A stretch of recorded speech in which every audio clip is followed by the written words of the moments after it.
c'est d'essayer de proposer des voyages qui permettent aux gens de répondre à une problématique personnelle, d'essayer de générer une prise de conscience, de faire un soin de certaines choses, de sujets qu'ils rencontrent dans leur vie, de leur apporter des pistes, de trouver une inspiration. Essayer de faire en sorte que ce voyage, si tu vas prendre un avion qui en plus va générer du CO2, de faire en sorte que ce voyage soit vraiment utile et qu'il puisse permettre à la personne de grandir et de rayonner autour d'elle lorsqu'elle est de retour chez elle. Évidemment, ce sont des voyages exigeants, très compliqués à organiser puisqu'ils suivent une espèce de protocole pour répondre à l'objectif qu'on s'est fixé, donc c'est pas simple. Ça demande beaucoup de temps de travail. Ça peut, dans certains cas, coûter un peu plus cher, forcément. Un voyage un peu plus, plus proche des réalités, plus proche des personnes. Et ça demande un autre type d'investissement. Je suis assez convaincu que le monde est en train de devenir assez chaotique. Okay, d'une certaine manière, je pense qu'on rentre dans une période pour employer des mots un peu extrêmes, de purification. Et qu'on a besoin de passer par des étapes certainement difficiles pour l'humanité afin de retrouver une voie plus saine. Dans ce contexte-là, les gens vont être fortement bousculés par rapport à leurs croyances, par rapport à leurs habitudes et leur confort. Et donc pour préparer en fait les personnes à ça, l'idée c'est de faire ces voyages pour prendre conscience de ce qui est en train de se jouer et de développer des outils pour se préparer à ce monde à venir, à ce monde en transition. J'aimerais réunir à travers ces voyages, puisque je pense que c'est plus qu'une agence de voyage, c'est vraiment la création d'une communauté, pour essayer de rassembler des gens qui souvent se sentent un peu isolés par rapport à ces questions-là, de les accompagner dans ce processus de façon à ce qu'ils puissent servir un peu de référence pour les autres. La spiritualité, c'est pas vraiment une option pour moi. C'est-à-dire que ça fait partie de l'être. Et la spiritualité, en faisant simple, c'est la relation au monde invisible, celui auquel on n'a pas facilement accès parce que nos sens sont limités. Évidemment, notre perception du monde, elle se fait à travers nos sens, et nos sens ont une limitation physique. On ne voit pas tout le spectre de la lumière, on n'entend pas tous les sons, et forcément, donc, la réalité complète, on n'y a pas accès simplement. Et dans ce monde invisible, il se passe des choses qu'on ne connaît pas bien. Et c'est là où c'est intéressant, puisque la spiritualité te permet, à travers l'intuition, à travers d'autres démarches, d'accéder d'une certaine manière à ce monde-là et de compléter en fait la vision du monde, la compréhension du monde. C'est important pour comprendre tous les équilibres du monde et tout ce qui est en train de se jouer au-delà de juste notre perception. Et ça permet justement de guider les gens pour trouver une harmonie à ce monde invisible et cesser de le perturber en faisant n'importe quoi. Le voyage chez les Kogi, les Arhuaco, c'est un voyage pour moi assez exceptionnel dans le sens où, premièrement, on va à la rencontre d'une population qui n'est pas parfaite, évidemment, mais qui a hérité d'une spiritualité particulière et d'une compréhension de son environnement qui est probablement l'une des plus poussées, qui est unique en Amérique latine et qui est peut-être un peu similaire à ce qu'on peut voir aussi dans certaines cultures asiatiques. Mais en tout cas, ils ont une relation permanente de symbiose avec la nature qui consiste à faire des paiements. Donc des paiements, c'est des offrandes, des compensations, des gestes compensatoires par rapport à ce qu'ils extraient ou ce qu'ils reçoivent de la nature. La terre nous fournit notre alimentation, il faut savoir lui être reconnaissante. C'est une façon de penser qui se développe à travers des rituels répétitifs et ça permet d'entretenir en fait cette culture de la reconnaissance vis-à-vis de la terre-mère. Donc fréquenter des gens comme ça permet justement de se repositionner, de comprendre qu'on fait partie de cette nature. Tout étant en relation, nos décisions, nos actions ont un impact sur la nature. On n'est pas du tout aujourd'hui dans cette culture-là, puisqu'on est dans la culture de l'excès et on a perdu totalement ces références-là. Donc un voyage comme ça permet de reprendre conscience et peut-être de trouver des petits outils quotidiens pour essayer aussi nous de récupérer ce type de relation-là avec notre environnement. À mon sens, justement, on devrait être beaucoup plus dans des circuits courts, directement chez les agriculteurs qui sont par essence en fait des personnes normalement en lien avec la terre et directement avec ce qui sort de la terre, ce qui germe de la terre. Et ça c'est fondamental. Tous ceux qui défendent le vivant, d'une certaine manière, contre les entreprises qui ont perdu complètement le sens de cette relation avec la nature et qui n'ont pour seul objectif que d'augmenter leur chiffre d'affaires et le résultat surtout pour des actionnaires qui ont perdu toute relation avec les réalités, quoi. Un autre type de voyage qui à première vue ne paraît pas du tout spirituel. Okay. Les voyages de survie. Oui. Parce que pour les avoir expérimentés, j'ai constaté qu'ils sont des outils de transformation uniques et assez surprenants. Tu fais un voyage de survie, tu penses pas d'emblée à la partie spirituelle, tu y vas pour potentiellement apprendre des gestes basiques de survie, bref, des choses très pratiques, on va dire. Avec ces gestes-là, avec ces apprentissages-là, tu retrouves une forme de connexion à la nature. Tu comprends en fait d'où vient ce dont l'humain a besoin de manière très basique, au niveau le plus bas. Et à partir de là, en fait, plein de questions surgissent. Et encore plus quand tu fais ce type de voyage de survie au sein d'une population autochtone qui a gardé cette relation-là. Il y en a un qu'on fait en Équateur dans une population qui s'appelle les Waorani. Et je pense que c'est un voyage qui a beaucoup de succès parce que justement il permet ça en fait. Et vraiment, ce sont des gens qui viennent chercher ça dans la nature. C'est pas du tout un stage militaire. C'est un stage fait par des gens qui aiment la nature, vraiment. À partir du moment où tu es en contact fort, immersif, dans une nature qui nous dépasse, qui est impressionnante, il se passe toujours quelque chose. La seule différence dans les voyages que j'essaye d'organiser, c'est qu'il y a cette composante-là, mais sur ça, j'y mets soit une culture spécifique qui va nous permettre de creuser encore plus cette relation à la nature, aux esprits de la nature. Et à côté de ça, tu as aussi souvent un accompagnateur qui est particulièrement sensible à ces questions-là, un spécialiste d'une pratique, et qui te permet en fait de rentrer encore plus là-dedans en étant sur le terrain. Tu pourras me dire, on peut faire la même chose en France, évidemment, mais pas autant. Pourquoi ? Parce qu'il y a une notion de sortie de zone de confort qui, moi, me paraît importante. Le fait de venir dans une culture différente, comme ici en Colombie ou ailleurs, c'est une zone de confort où les préoccupations quotidiennes, elles sont beaucoup plus lointaines. Donc ça permet un détachement qui est sain dans le processus justement de transformation. Globalement, dans l'agence, on vise deux choses. C'est la transformation des individus et en même temps la régénération des lieux où on est.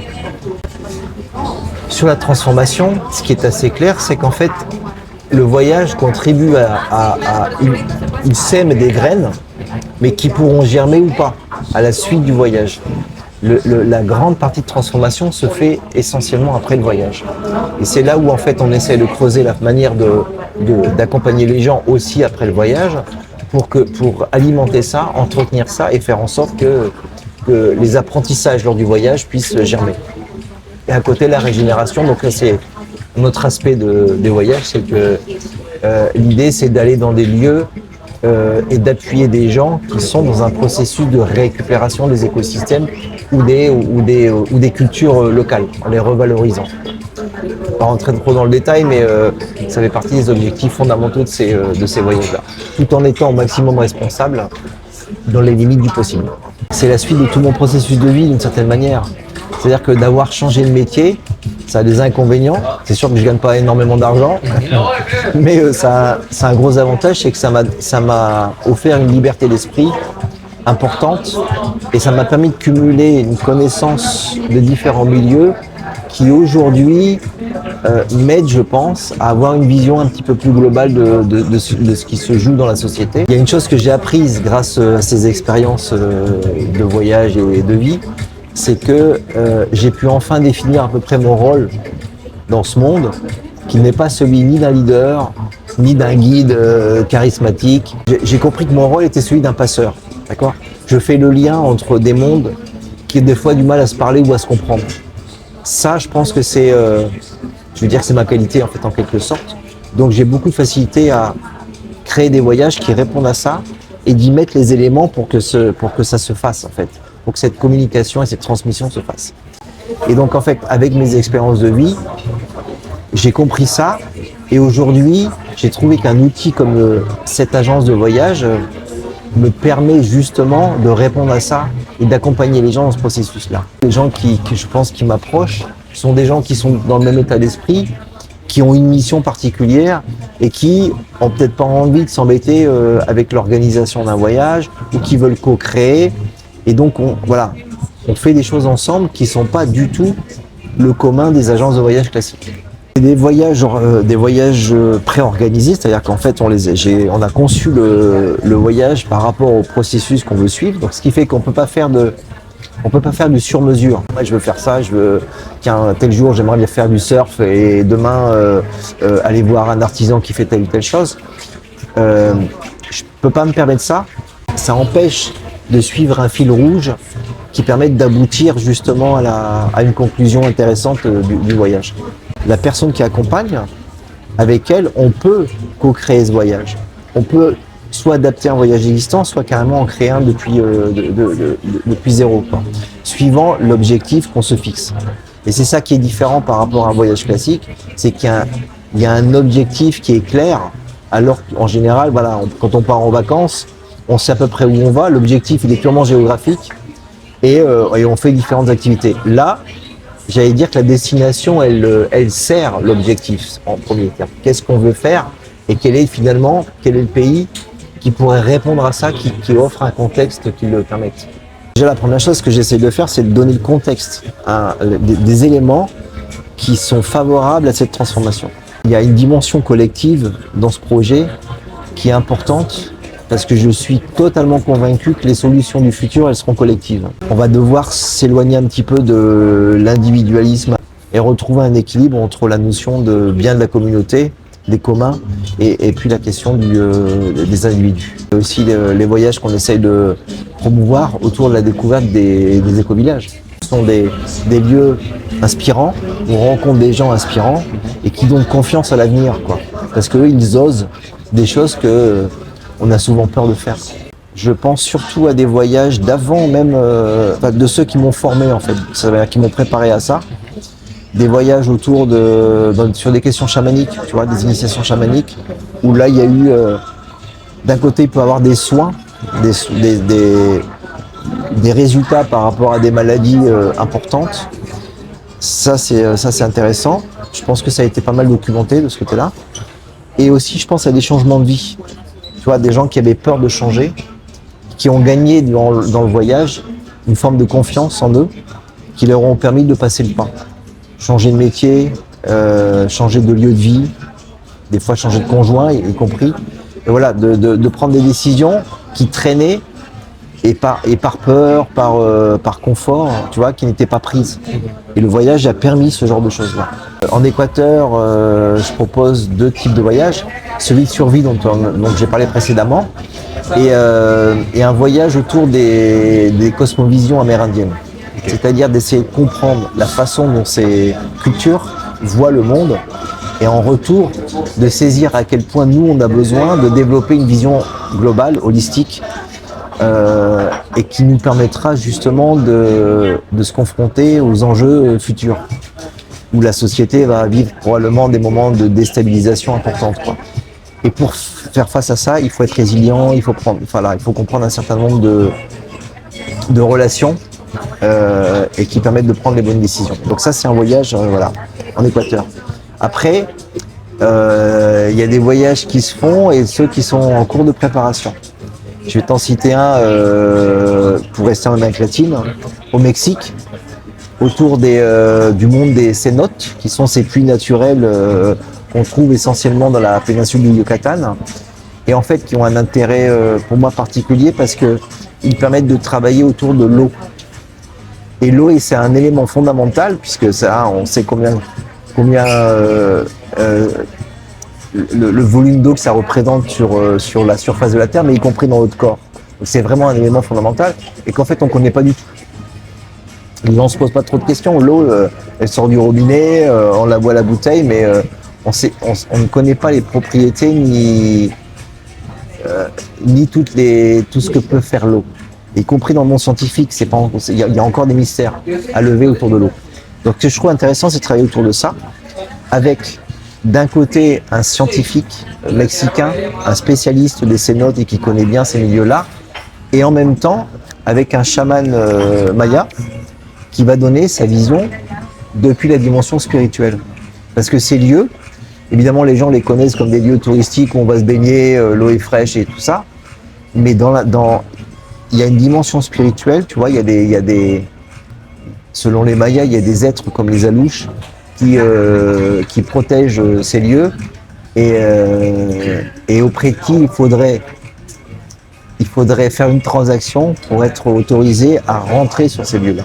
Donc l'idée de ce voyage-là, c'est d'essayer d'aller dans des lieux qui ne sont pas du tout touristiques, justement, pour essayer d'avoir une relation accompagnée par un Maya qui soit respectueuse des lieux et qui nous permette de comprendre pourquoi l'eau est si importante, et en particulier dans cette région-là. Donc ça, c'est un des voyages.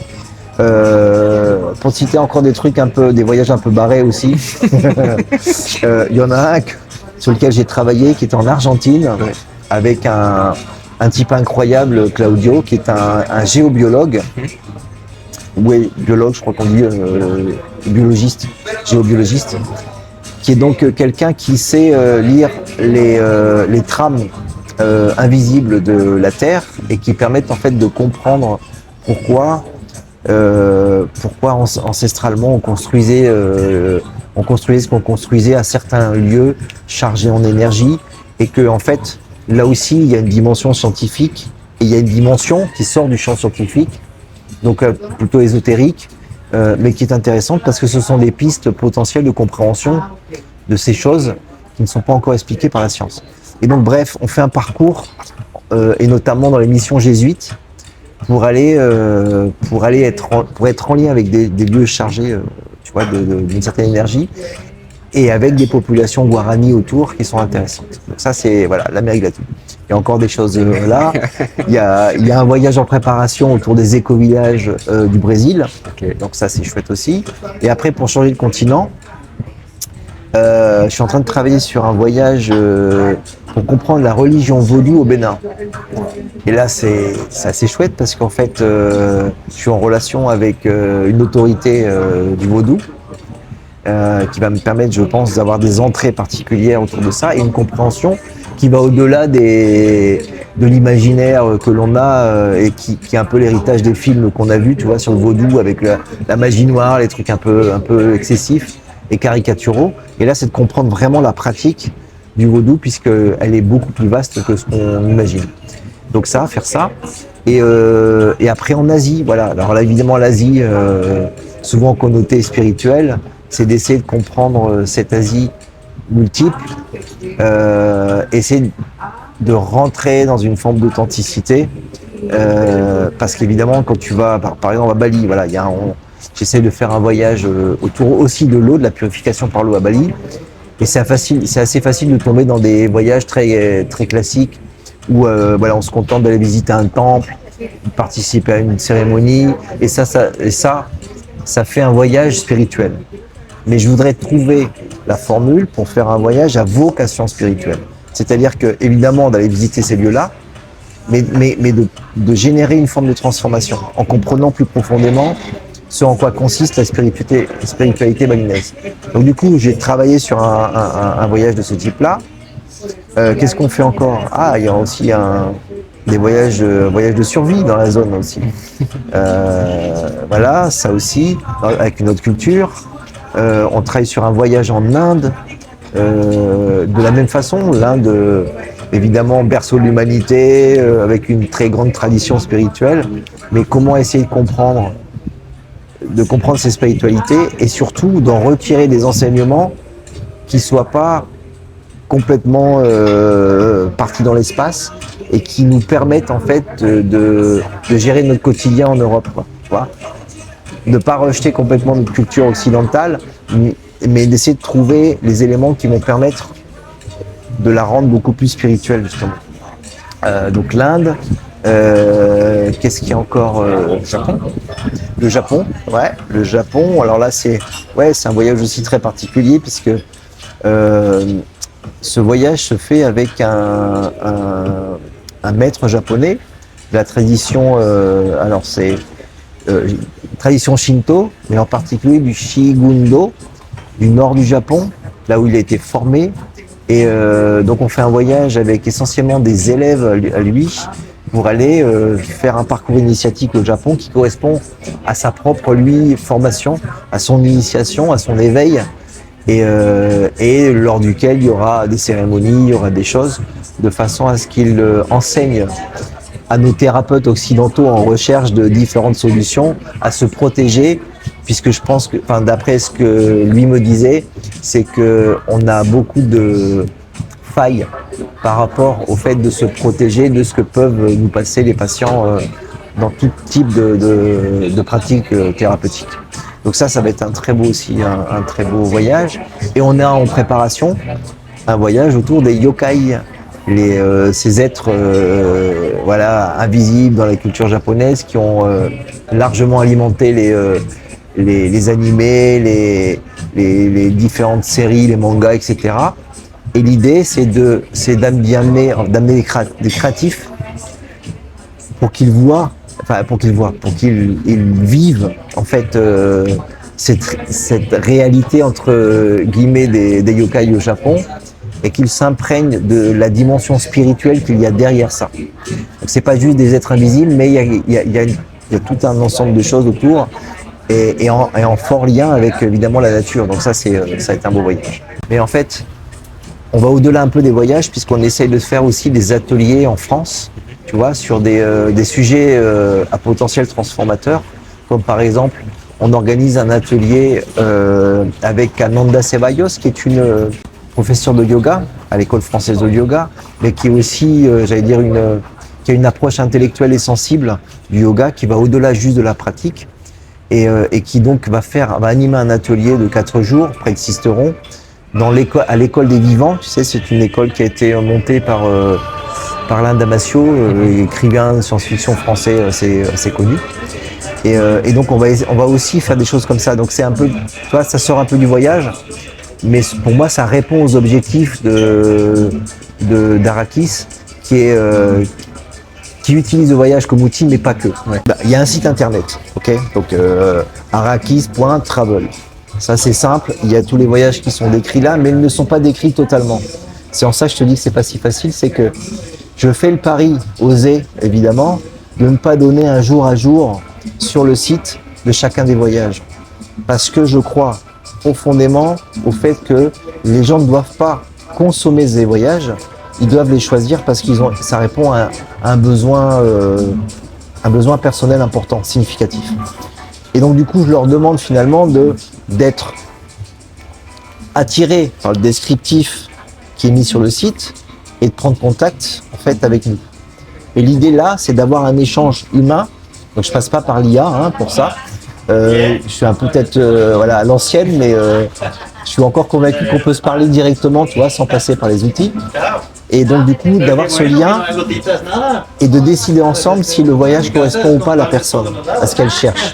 Mes projets, c'est vraiment de créer cette communauté, de retrouver vraiment de l'humain dans tous ces liens-là, et pas juste ponctuellement lors d'un voyage, tu vois, et d'essayer une communauté de pensée en quelque sorte.